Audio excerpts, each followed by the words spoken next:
de Matemática, ¿verdad?, desde 1971. Yo le contaba que este año, 2021, se conmemoran los 50 años de esa creación del Departamento de Matemáticas separado del Departamento de Física, y queremos hacer una serie de actividades a lo largo de este año, empezando justamente con esta entrevista a usted, que fue el creador y el primer director, para ver si nos puede contar un poco de recuerdos que tenga de esa época, de esos años. ¿Cómo fue que se dio, cómo fue que se gestó esa separación entre física y matemática en ese momento? Costó un poquito, porque los físicos dependían más de la vocación matemática que de la vocación de física propiamente, para tener más alumnos, ¿verdad? Es decir, las personas que querían estudiar física pura eran relativamente muy pocas si se comparan con los que querían estudiar matemáticas puras, que también eran muy pocas. Pero bueno, sí, nos separamos y ahí empezamos a trabajar. Y antes de eso, ¿el departamento pertenecía a la Facultad de Ingeniería o de Ciencias y Letras? El departamento de matemáticas no existía. No, el departamento de Físico-Matemática. Pertenecía a la Facultad de Ciencias y Letras. Ciencias y Letras, sí. Ok. Sí. Ok. Y se daba como ahora, digamos, la dinámica de cursos de servicio para las ingenierías o para otras. Sí, se daba cursos de servicio para las ingenierías. Era lo que más trabajo nos daba, porque la gente que quería estudiar matemáticas era relativamente muy poca, ¿no? Siempre han sido unas vocaciones difíciles, y la ventaja era eso, que servía para también otras profesiones. ¿Y cómo era la atracción de estudiantes? Digamos, esas vocaciones, ¿cómo surgían? ¿Ustedes buscaban a los estudiantes o los estudiantes venían? ¿Cómo era? Yo no me acuerdo, pero creo que nosotros hacíamos actividades como para hacerle un poquito de propaganda a las matemáticas. No me acuerdo en estos momentos qué consistían esas actividades. Y tratábamos de ganar los estudiantes cuando ofrecíamos cursos de servicio, a estudiantes que no iban a estudiar matemáticas, que iban a estudiar ingenierías y cosas así, pero que tenían que recibir matemáticas, ¿verdad?, como parte de su carrera. Entonces aprovechábamos esos cursos para ver si había vocaciones matemáticas dentro de esos alumnos, que tal vez no querían estudiar matemáticas, querían estudiar ingeniería o medicina o otras cosas. Pero si lográbamos descubrir que tenían alguna vocación matemática, entonces simplemente tratábamos de ganarlos. Los llamábamos, les dábamos tratamiento especial y así a ver si acaso se inclinaban por hacer una carrera de matemáticas puras. Pero era difícil conseguir siempre alumnos que estudiaran, que quisieran las matemáticas puras. Era difícil. ¿Y la carrera de matemática pura como tal, desde cuándo se estableció? Yo no me acuerdo. Yo tendría que sacar cuentas, pero no me acuerdo. Porque en el 61 yo andaba en Francia, ¿verdad? Y eso se estableció cuando regresé de Francia, por ahí del 63, creo. Ah, ok. Y establecieron esas carreras, pero no eran casi alumnos que iban por ahí, ¿verdad? ¿Cuáles fueron los primeros alumnos que usted recuerde? A ver, no, era un poco, pero ya no me acuerdo mucho. Castillo, estaba William Castillo, William Barbosa. Castillo, sí, también estaba. Sí. Eran gente muy especializada, que quería ir a estudiar matemáticas, era bastante raro, ¿verdad? Porque eso, ¿qué oportunidades tenían para ganarse la vida comparados con una ingeniería o una medicina? Ser matemático, ¿qué futuro les les ofrecía. Pues realmente el único era trabajar en la misma escuela de matemáticas, los profesores, que hacía falta de Sí, cierto. La ida suya a Francia, ¿cómo se gestó? ¿Fue el gobierno? Bueno, ¿Fue la eso U? fue una cosa así. Yo estaba trabajando como ingeniero, yo soy ingeniero civil. Estaba trabajando como ingeniero civil. Y por alguna razón se me ocurrió, y se me ocurrió recibir unos cursos de álgebra con José Joaquín Trejos, que él daba esas cosas. Y José Joaquín Trejos me presentó un aspecto de las matemáticas que yo no conocía, que era el álgebra pura, ¿verdad? Porque las matemáticas que nosotros recibíamos en ingeniería, pues sí eran matemáticas, pero sobre todo para trabajar, ¿verdad? Matemáticas. Y las clases, por ejemplo, de cálculo diferencial, integral, pues eran clases básicamente para dar recetas, ¿verdad? Por ejemplo, si usted le preguntaba a don Luis González, que era el profesor de cálculo en ese entonces, que era eso del límite de una función, entonces él se cogió un discurso increíble, pues a decir, bueno, es que un número se va acercando a otro, se acerca mucho, mucho, mucho, y cuando usted diga, ya está muy cerca, yo le digo, todavía le faltan montones. Todavía le faltan miles de ceros para acercarse. Y usted le pone todo eso y luego llega y me dice, don Luis, ya está cerca del número del límite. Que le falta muchísimo. Y si el señor se expandía ahí con su fantasía de que faltaban números y números todavía para llegar a eso, que era imposible. Entonces, nosotros recibíamos, eso era las matemáticas que recibíamos, que era, por ejemplo, el límite de una función. ¿Qué era la derivada de una función? Eso no se daba, lo que se daba eran instrumentos, cómo se calcula, simplemente sin preguntarse la razón de las cosas. Entonces, fue difícil, pero en ese entonces trajeron a Oliver Bieberstein, que contrataron en la Facultad de Ciencias y Letras para que diera matemáticas ahí generales, pero él ya era un matemático de Europa, venía. Y entonces yo fui a una primera clase de él y ahí él dio la definición del límite de una función en un punto, con épsilones y deltas. Y entonces ahí ya empezamos a entender qué era eso, porque antes era pura con historia, con fantasía. Y al mismo tiempo esa visita con los Bieberstein y ver esas cosas, a mí me hizo ver que yo si quería estudiar matemáticas tenía que salir del país. Y por otro lado recibía clases de álgebra con don José Joaquín Trejos. Y el álgebra pues era una cosa más abstracta. Entonces, yo empecé a explicarle una inquietud por estudiar matemáticas más y él empezó a ayudarme a ver cómo podía hacer para conseguir una beca para irme a Francia. ¿Y la beca era del gobierno francés o del gobierno costarricense, de la universidad? La beca era del gobierno francés, pero yo conseguí, en ese entonces, yo trabajaba como ingeniero en la facultad, en el Ministerio de Obras Públicas, y ofrecían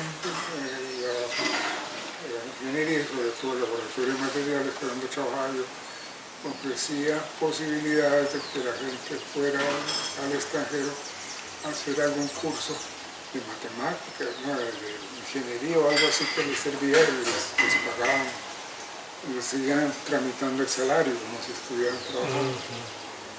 Entonces yo trabajaba en el laboratorio de materiales en esa época Y el jefe del laboratorio de materiales, que era don Max Zitterberg, me dijo que me fuera a estudiar un poquito de matemáticas y que me metía como si estuvieras trabajando en una especialidad de ingeniería y me seguían pagando el salario. Y entonces con eso fue que hice mi primera salida de matemáticas. Voy a estudiar matemáticas en otro país y ¡plah! Un gran descubrimiento cuando llegué a Francia. Se abrió el mundo. Sí, claro. Empecé a ver, me saco la definición del límite con epsilons y deltas y cómo era aquella cosa que se acercaba tanto, que todavía uno decía ya está cerca. Yo digo, no, todavía le faltan miles y miles de ceros para llegar a acercarse. Ya, don Luis González, ya estamos bastante cerca. No, falta más.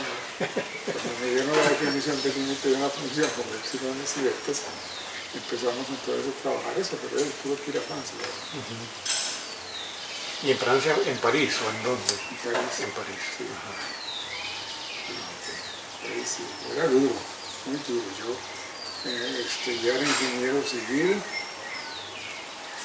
y aquí, Círculo de Honor y todo, yo llegué allá a ubicarme en la licenciatura de matemáticas en el segundo año apenas. Apenas tenía los conocimientos de un alumno de matemáticas del segundo año y en ese sentido todavía era muy poco. Fue un golpe tremendo de ver la diferencia de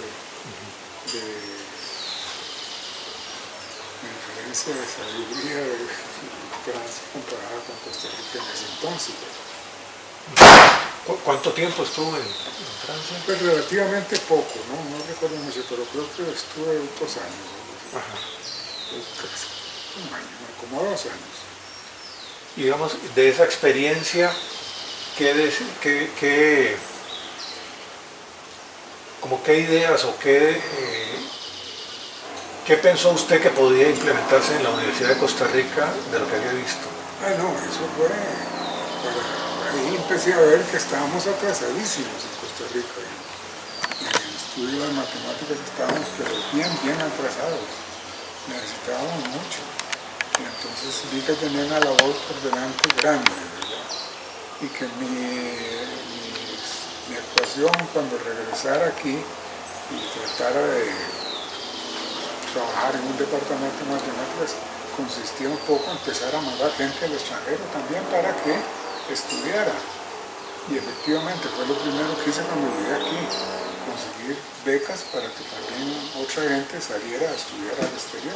Y salieron entonces un montón de tipos a estudiar a Francia, a estudiar a Alemania, que luego regresaron a la escuela de matemáticas, a trabajar ahí. Ese es el caso, digamos, de Juan Bosa, Eric Mora o... Sí, Eric Mora, Inés Asofeifa también. ¿sí? Inés Asofeifa. Sí, Inés Asofeifa, todos esos que después vinieron a trabajar y a fundar la escuela de matemáticas, a trabajar en serio, estuvimos a mandar primero a Europa con becas a estudiar allí. Y esas becas era una inversión que hacía la universidad misma o el gobierno. Yo no me acuerdo, pero yo sí recuerdo que se sostenían, era muy poco. Yo creo que también el gobierno francés ayudaba un poquito. Y también algún tipo de ayuda que recibían por salarios o algo así que les daban. Pero eran muy pocos. Yo ahora no me acuerdo, por ejemplo, Eric Mora no me acuerdo en qué se fue y se sostuvo en Francia. En ese Asofeifa tampoco me acuerdo. Y digamos los contactos, digamos ellos iban a Francia o Alemania, pero el contacto con el profesor de allá, ¿cómo se establecía? ¿Lo establecía usted o la embajada ayudaba o cómo era? Un contacto con el profesor de allá, ¿no? Y ellos se matriculaban como cualquier alumno francés. Ellos apenas tenían una sabiduría que alcanzaba como para estar en un segundo o tercer año en la carrera. Todavía no meritaban que estuvieran bajo la tutela de un profesor francés, tenía que aprender cursos todavía muy elementales y cosas muy elementales. Pues eran como algunos corrientes y comunes. Yo, por ejemplo, no tuve ningún profesor francés especializado. Yo saqué la licenciatura en Francia. Después hice una cosa que se llamaba doctorado, o algo así. Un doctorado medio raro, pero el título oficial fue, lo que saqué en Francia fue licenciado en matemáticas francés. Y digamos, ahí estamos hablando un poco antes del 71, o ya estamos hablando después del 71. Estamos hablando del 61, sí. Cuando se crea propiamente el departamento en el 71, ¿qué tamaño? El 71, Sí. no, estamos hablando del 60. 61, sí. No, estamos hablando del 61. Sí, usted se fue en el 61. ¿Qué? Usted fue a Francia en el 61. No, en el 61. 61, sí. Pero digamos ellos, Juan Bosa y los demás, fueron un poco después. Fueron, claro, eso yo los mandé cuando yo vine a trabajar aquí en el departamento de matemáticas, que empecé a criar, y entonces saqué todos los cerebrillos que yo veía que pillaban un poquito y les conseguí becas o algo así para que se fueran a estudiar matemáticas. Ahí fue Juan Bosa, por ejemplo, Eric Mora, Inés Azofeifa.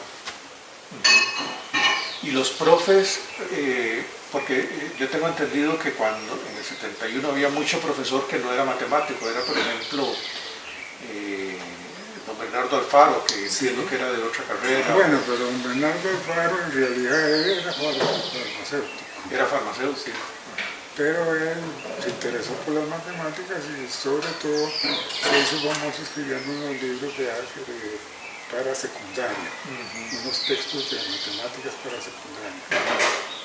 Y después entró a la universidad, pero por ejemplo era difícil, ¿verdad? Uno le preguntaba a don Bernardo cuál era el límite de una función en un punto y jamás iba a recurrir a una definición formal con epsilones y deltas. Entonces hablaba de fantasía, que eso no se iba acercando tanto como podía, pero que todavía no llegaba, pero que iba a llegar, pero que no llegaba. Y don Manuel Calvo también era ingeniero, ¿verdad? Y Manuel Calvo fue ingeniero, él no estudió matemáticas, él estudió aquí y le gustaba mucho el cálculo. Entonces, digamos, según tengo entendido, hubo como un recambio, digamos, estos profesores que eran de otras carreras fueron poco a poco sustituidos por matemáticos. Sí, poco a poco fueron sustituidos porque necesitábamos matemáticas, ¿verdad? Cuando llegaban, pues inmediatamente les daban trabajo. Pero también teníamos facilidades con la dirección de la Escuela de Ciencias y Letras en aquel entonces, que era José Don Contrejos. Esos directores con una capacidad y una visión grande, por dicha, Gil Chaverri también. Esos ayudaban, ¿verdad? Se daban cuenta que gente que venía a estudiar de Francia o algo así, ameritaba entrar ahí para enseñar un poquito de aquello.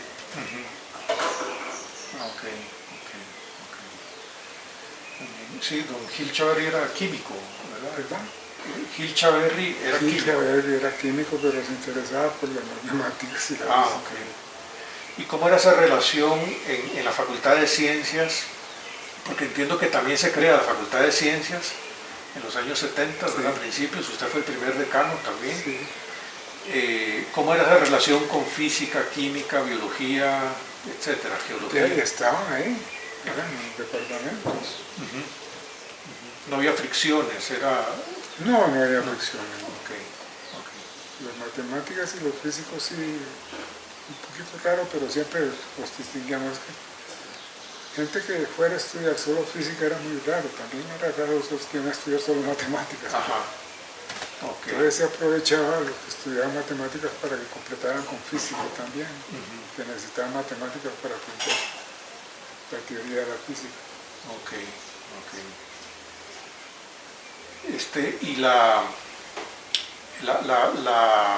Y la carrera de enseñanza de la matemática surge después, o ya había empezado. No, eso sí surgió un poquito después, pero es que necesitábamos tener un destino para los matemáticos. Estudiaban matemáticas y ¿qué hacían? ¿Verdad? Entonces, lo importante era que iban a ser profesores de secundaria enseñando matemáticas y después tenían que saber matemáticas. Y matemáticas, pues, saber más de lo que iban a enseñar, ¿verdad? Entonces, por ejemplo, se le daba un curso, tomaban cálculo diferencial integral, aunque jamás en la vida iban a enseñar eso en secundaria. Pero nosotros pensamos que necesitaban tener una visión más global de lo que eran las matemáticas para enseñar.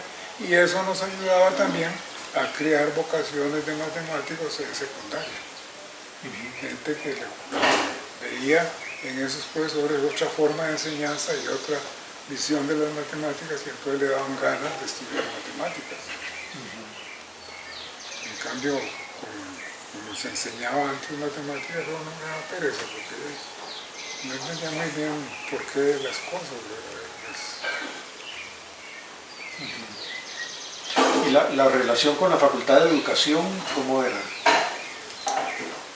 No me acuerdo muy bien, pero creo que era un poquito difícil. Ah, bueno. Porque ellos, es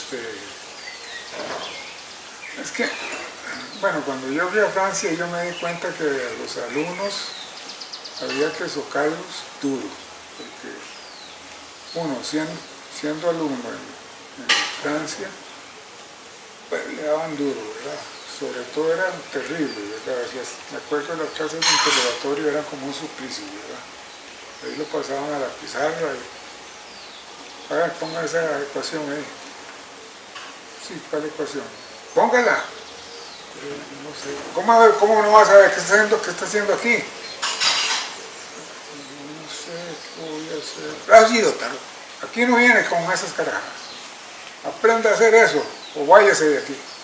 Así nos trataban los profesores a los asistentes de matemáticas en Francia, en París, ¿verdad? Y aquí al contrario, habían las escuelas de pedagogía que trata con cariño a los chiquitos, que había que tratar con Nosotros empezamos un poquito, cuando yo llegué, yo empecé a montar un poquito esa alternativa pedagógica, regañar un poco. Fue difícil.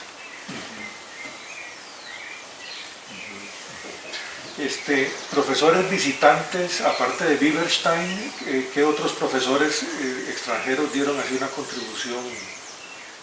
Que no me acuerdo en este momento. Martin Wall. ¿Ah? Martin Wall. ¿Quién? Martin Wall. En alemán. Sí, de Alemania tuvimos uno, Martin Wall y Hermann Montrota. Sí, y Lispo.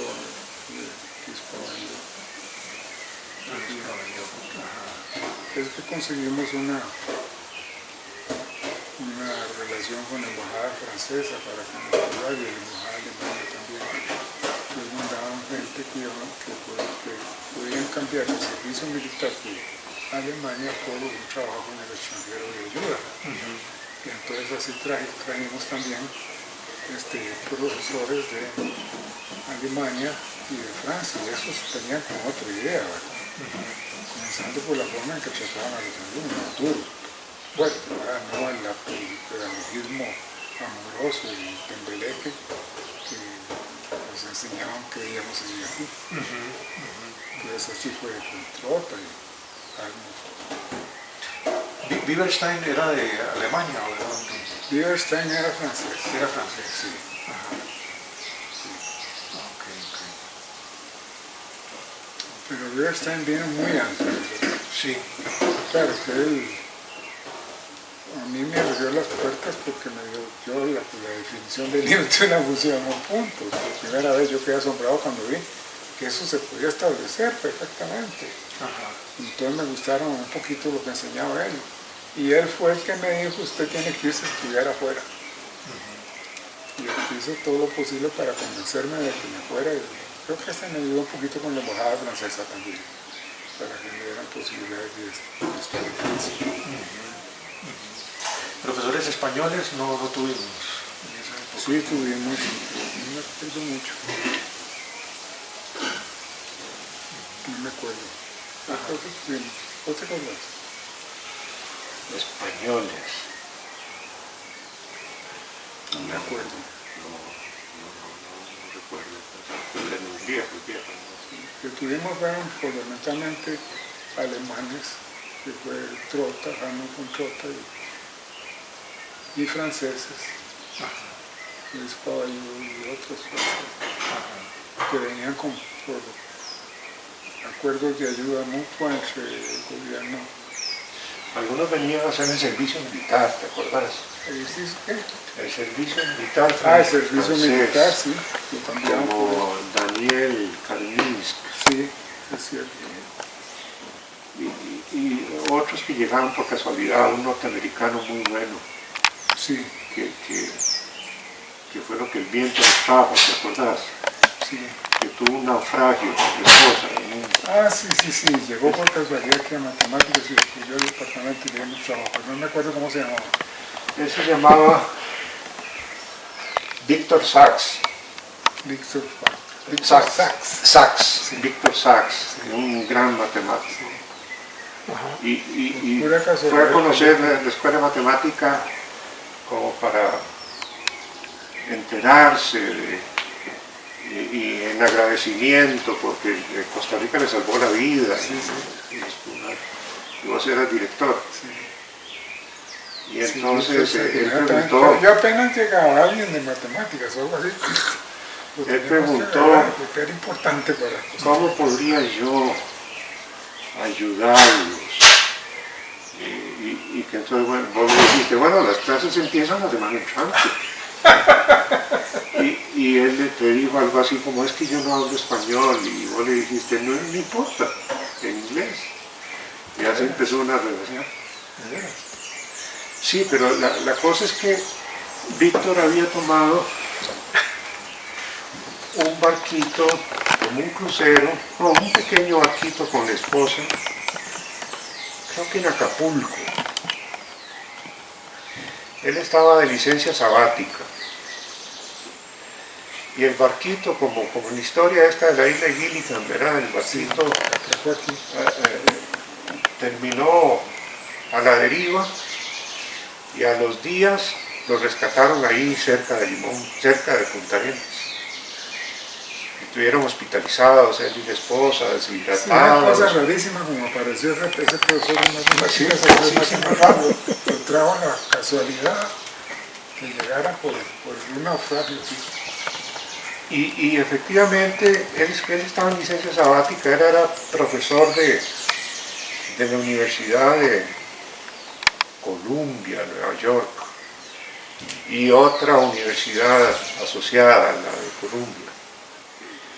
Y entonces, como estaba en licencia sabática, él perfectamente pudo hacerse cargo de un cursito en inglés.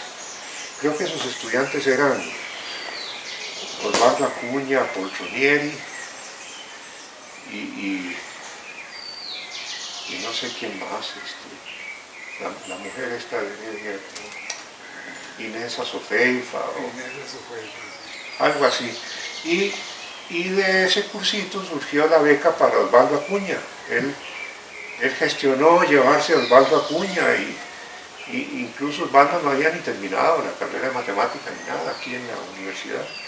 No tenía ni el bachillerato y todo, y se lo llevaron para Estados Unidos y de todo, porque fue en esos momentos el estudiante destacado. Y el profesor Víctor Sachs, era un matemático muy destacado en lo que él decía, y así se fue Osvaldo para allá, así sacó sus estudios.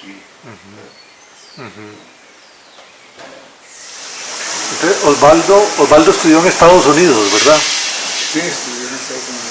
Y digamos, ahí es donde empieza una relación con Estados Unidos, porque hasta ahora había sido Francia, Alemania, sobre todo. Ajá. Sí, las relaciones con Estados Unidos están y no están, pero ahí empezaron. Después, no me acuerdo cuáles otros fueron a Estados Unidos. Bernardo Montero fue, no es cierto. Bernardo Montero fue a Estados Unidos también.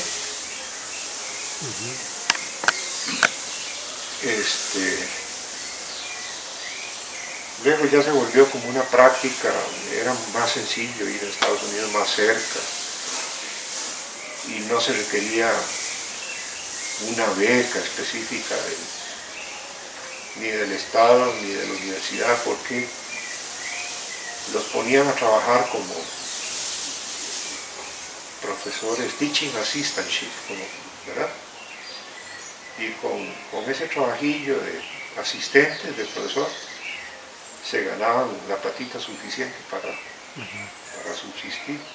Entonces en ese sentido era mucho más sencillo, y además de que los estudios en Estados Unidos eran como más facilones, en el sentido de que los profesores eran menos exigentes y menos majaderos. Los estudios eran terribles, y son. ¿Verdad? El posgrado en Estados Unidos está compuesto casi en su gran mayoría por profesores europeos y rusos y chinos, ¿verdad? Que han sido contratados, que han tenido que salir de sus países y de todo. ¿Verdad? Entonces ahora es muy bueno, son universidades muy buenas, pero en ese entonces no era así, en ese entonces era un poquillo más... Sí, nosotros empezamos a establecer la relación con Francia debido precisamente al doctor Rierstein, que fue el primero que llegó de aquí, venía de Francia. Y entonces él manejaba la cultura francesa y le gustaba darle propaganda a eso. Y entonces, por ejemplo, en mi caso fue el que me convenció para que fuera a estudiar a Francia, ¿verdad? La especie de amistad que se relacionó con el doctor Rierstein conmigo. Además el doctor Rierstein tenía ahí en una casita, separado, un poco raro.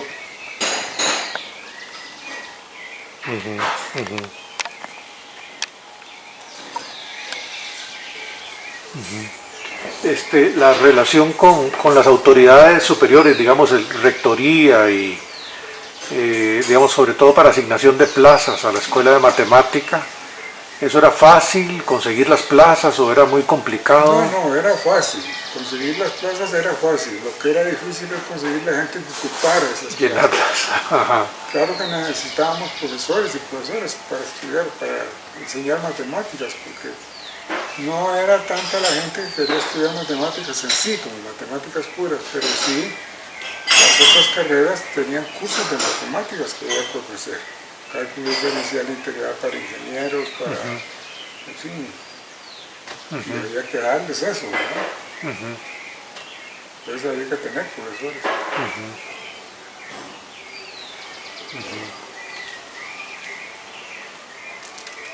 Sí, muy bien.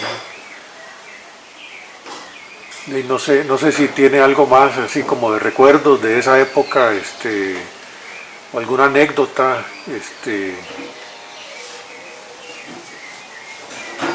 Perdí un poco la memoria, ¿sabes?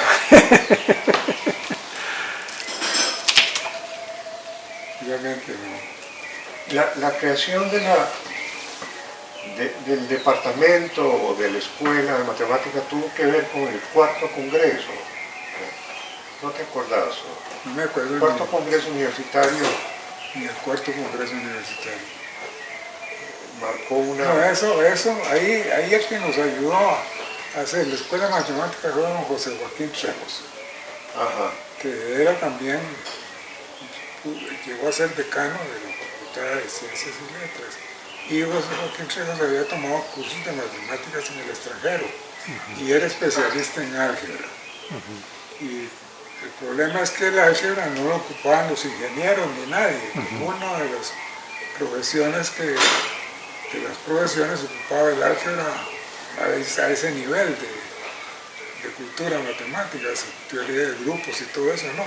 Y eso era lo que sabía José Joaquín. Entonces José Joaquín vino aquí y con el álgebra no sabía qué hacer y eventualmente creaba unos cursos ahí para que la gente que quería interesarse en ver esas cosas raras llegara y así. pero no había forma, para que, hasta que no se creó la escuela de matemáticas, no hubo cursos formales de álgebra. Ok. Bueno, esa era una cuestión importante, ¿verdad? Mientras éramos departamento de físico-matemática, no tenía cabida la matemática abstracta, como el álgebra. No tenía ninguna cabida. Ok. Bueno, eso es importante, sí. Las matemáticas estaban ahí para ayudar a las otras carreras. Los ingenieros necesitaban matemáticas y pero las partes de las matemáticas que no les enseñan para ellos ni siquiera les enseñaron, como por ejemplo el álgebra, que se llama José Joaquín, teoría de grupos y eso. ¿Qué les interesar eso a los ingenieros? Cosas muy abstractas. Y él a veces, don José Joaquín, daba unas clases o unas conferencias o algo así para explicar que era una audiencia muy restringida, ¿verdad? Que se interesaba por esas cosas raras. Y tal vez de ahí salía alguien que quería estudiar matemáticas. Ok. Sí, yo me imagino que las clases, las aulas eran 4 gatos ahí, o Sí. 2 gatos. Sí. 6 gatos, 5 gatos. Sí. Y en eso sí se encontró mucho apoyo de las autoridades universitarias de permitirle a la escuela de matemática tener cursos con muy poquitos estudiantes, no los cerraban, Muy los poquitos permitían. alumnos. Sí. Sí, hicimos una labor con los directores, con los decanos y los directores. Sí, porque con otras escuelas no permitían eso, tal vez con los filósofos, ¿verdad? Pero Sí, las matemáticas se veían a veces como muy necesarias para trabajar en otras profesiones, pero ya a nivel nuestro era una cosa como un lujo. a veces en la matrícula se ponían muy estrictos y nos decían tienen que haber por lo menos 5. Y entonces ahí se conseguía a alguien que se matriculara y después se retirara y terminaban 3. Eran 2 forros, digamos, que se conseguían para burlar un poco todas esas disposiciones universitarias, ¿verdad? Pero en realidad nunca nos molestaron ni nos cerraron cursos y nos veían un poco raros, pero eran sumamente comprensivos. ¿Y cómo surge la carrera de computación en la escuela? Bueno, ahí la cogían los ingenieros primero, la computación, ¿verdad? Pero nosotros queríamos la computación para otras cosas que no eran como muy útiles. Entonces, eso necesitaba una enseñanza rara, ¿verdad? Una computación que no tenía como una utilidad inmediata. Era algo así, ¿verdad? Sí, era en realidad como una opción de matemática aplicada, que se le dio el nombre de ciencias de la computación Informática. por coyunturas históricas, porque estaba de moda en esos momentos empezando. Pero era más matemática aplicada, investigación de operaciones, cosas como esas. Por otro lado, los ingenieros sí habían empezado una carrera que la llamaron informática. ¿Ya? Y ciencias de la computación se fue perdiendo un poquito el sabor de matemática aplicada y se fue haciendo un poco más técnica. No mucho, pero un poquito más. Y entonces pretendió competir con la carrera que tenían los ingenieros. Y aprovechando, qué sé yo, había muchos estudiantes, matemática internamente tenía muchos estudiantes, muy pocos para matemática pura y casi todos eran para ciencias de la computación, porque era como la carrera de moda. ¿Qué era matemática pura? ¿Para qué van a estudiar eso? ¿Para qué sirve eso? Entonces se crearon muchas expectativas de que los graduados de ahí iban a ganar, que iba a ser una carrera liberal y que iban a ganar mucho dinero, y verán que era como Y entonces había muchos estudiantes, desde luego estudiantes muy buenos, porque... Y desde luego la parte que enseñábamos nosotros para informática tenía un contenido teórico muy profundo. Sí. No lo tenía, la otra parte que enseñábamos era más que todo para recetas para trabajar rápidamente, sin el análisis de la parte teórica, eso lo hacíamos nosotros. ¿Sí? Entonces eran más fuertes los cursos que nosotros ofrecíamos. Y por ahí llegó alguna coyuntura histórica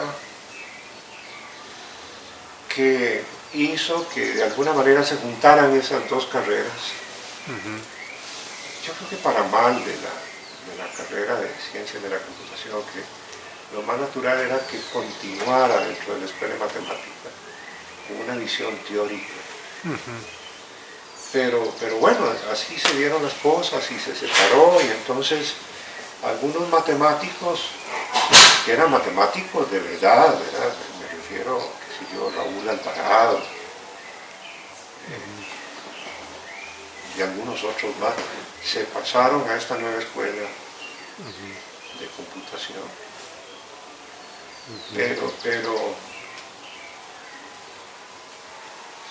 Pero sí, originalmente era una carrera de matemática aplicada con el nombre de Ciencias de la Computación para que fuera vendible, para que tuviera... Y para que no la quitaran del departamento nuestro. ¿Para qué? Para que la dejaran perteneciendo al departamento nuestro. Que la dejaran porque la otra pertenecía a ingeniería. Y eso le daba fortaleza a la escuela. Ya. La escuela perdió mucho cuando se fue esa carrera, y la carrera misma perdió mucho también, ¿verdad? Porque tuvo que ponerse como un poco al nivel de la carrera de los ingenieros, que era más práctica, realmente muy menos teórica. Sí. Y cuando surge la carrera de estadística en ciencias económicas, ¿no se contempló que esa carrera estuviera dentro de la escuela de matemática? No. Yo no me acuerdo que se contemplara para nada.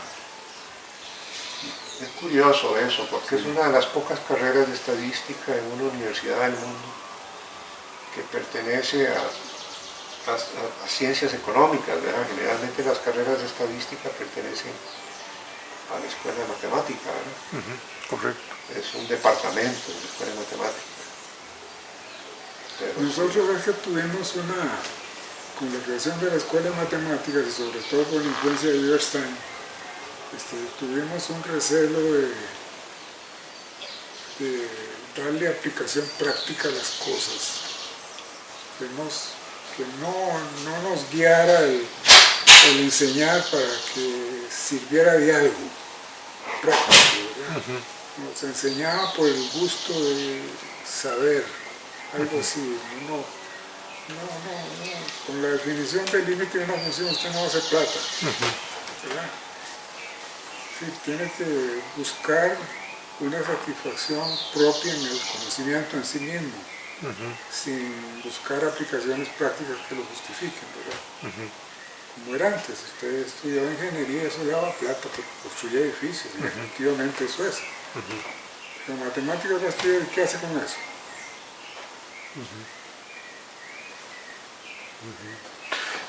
José Joaquín Trejos, él, los estudios que hizo fue en Chicago o también estudió en Francia. Estudió en Chicago. Sí. En Chicago fue. Sí, yo no recuerdo que estudiara en Francia. Ah, ok. él fundamentalmente era economista, ¿no? ¿O estudió matemáticas? Estudió también matemáticas, pero porque se interesó, pero yo creo que era como una cosa adicional, ¿verdad? Pero le gustaba el álgebra, ¿verdad? Y estudió el álgebra que no servía para nada, entre paréntesis, en esa época. Claro. Creo que estudió economía porque fue decano de ciencias económicas, sí, ¿verdad? Fundamentalmente eso sí le sirvió, ¿verdad? Ajá, sí. Rodrigo Facio también estudió en Chicago, ¿no es cierto? ¿O no? Sí, no me acuerdo.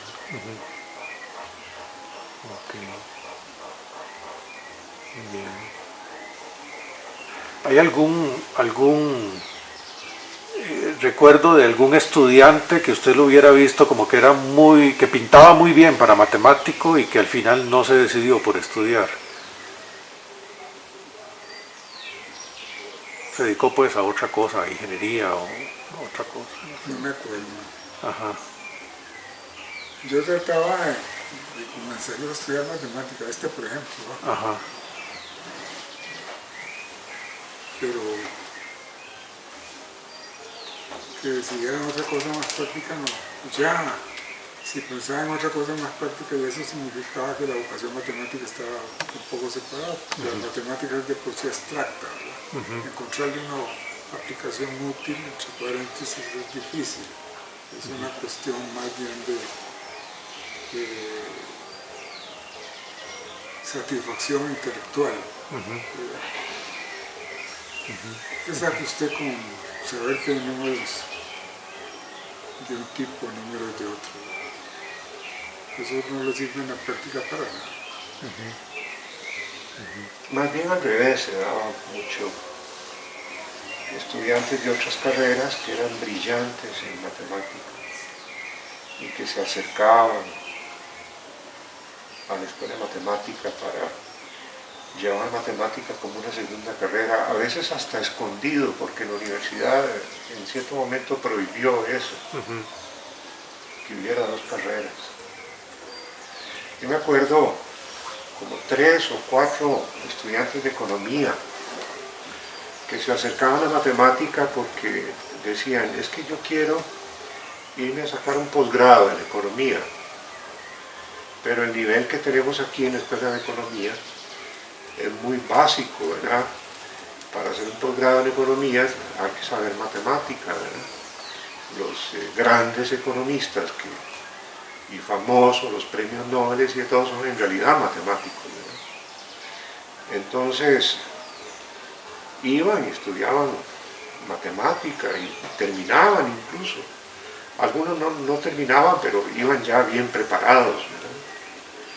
Yo me acuerdo entre ellos el hijo de Miguel Ángel Rodríguez, por ejemplo. Yo lo tuve también. Sí, muy buen estudiante, y así varios, ¿verdad? También con las ingenierías sucedía.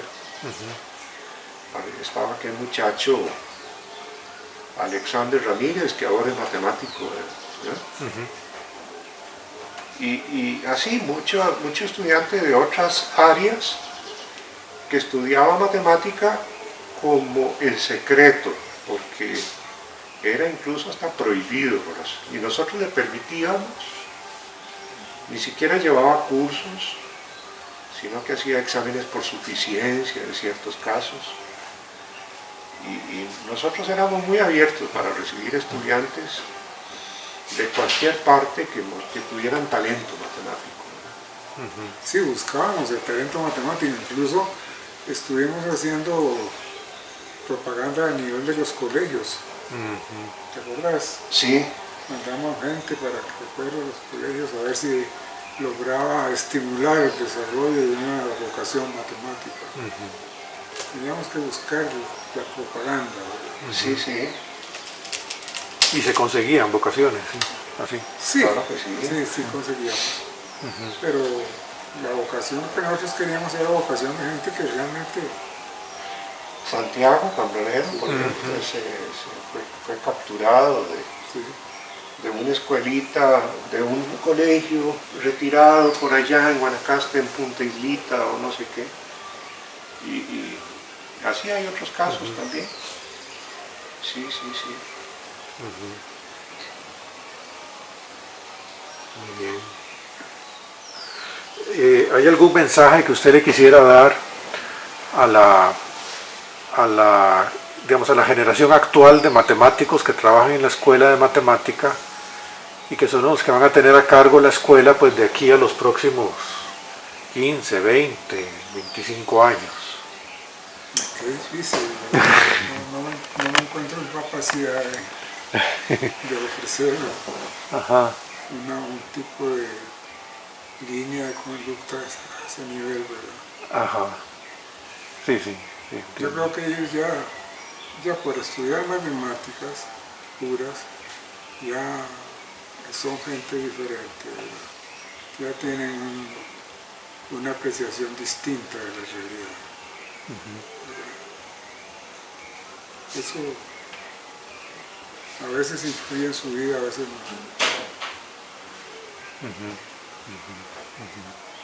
Y a los estudiantes, a estudiantes jóvenes que tengan alguna pequeña inquietud por las matemáticas, ¿cuál podría ser el chispazo, el clic para decidirse, para dar ese paso? Ellos tienen que encontrar belleza en las matemáticas y deben ilusionarse por eso mismo, porque encuentran belleza en las matemáticas en sí mismas. Abstracción, no en las aplicaciones, no porque esto sirve para ganar más plata, no porque esto sirve para a su vez hacer tal estudio, no, en la abstracción propiamente. Encontrar belleza ahí en esa cosa que se llama números, que está como en otro mundo, separado, y que tiene sus propias reglas y que es bonito estar ahí adentro. La parte creativa Sí. de la matemática, que es un poco más cercana a las artes que a las ciencias, ¿no es cierto? Sí, pero es bien abstracta, ¿verdad? Sí, sí. Ya las matemáticas, se podría decir que no sirven para nada. Estar viendo ahí, a ver, interesarse en ver si un número es racional o irracional, ¿qué utilidad tiene eso en la práctica? Ninguna. Y sin embargo son investigaciones matemáticas muy lindas. El mundo de la matemática es otro mundo, está por allá. Es un mundo diferente. Muy bien. Quiero entrar ahí, hay que olvidarse de la práctica.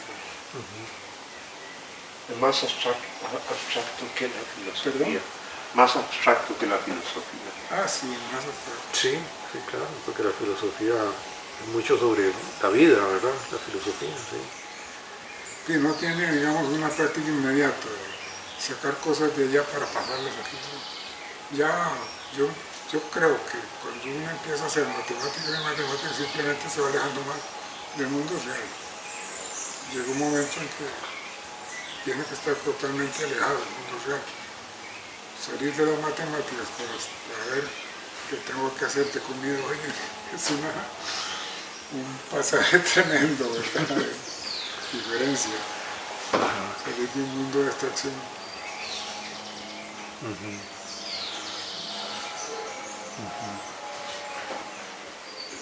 Muy bien, no sé si tiene alguna otra, algún otro recuerdo o alguna otra cosa que nos quisiera decir.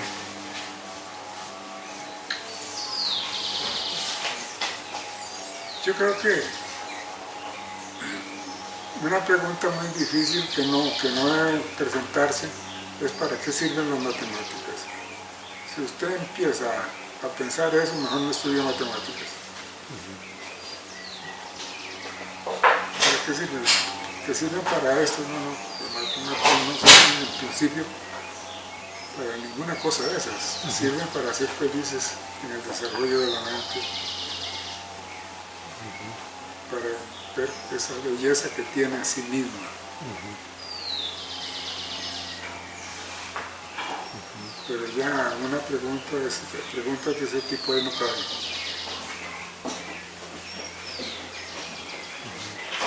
Y digamos, es un poco la parte de las presiones que tiene la universidad en este momento, es eso, ¿verdad? Que tienen que servir. El utilitarismo a las cosas, no solo a las matemáticas, sí. También lo sufren las artes, las letras y muchas otras carreras. Eso es fatal desde ese punto de vista, ¿verdad? Sí, exactamente. No se debe abandonarse en eso, subirse un poquito por encima. Exacto. Sí. Muy bien, bueno, pues muchísimas gracias, don Francisco. Ha sido un placer. Estoy muy agradecido por su tiempo y sus palabras. Sí. Pero me barro. Me ayuda mucho.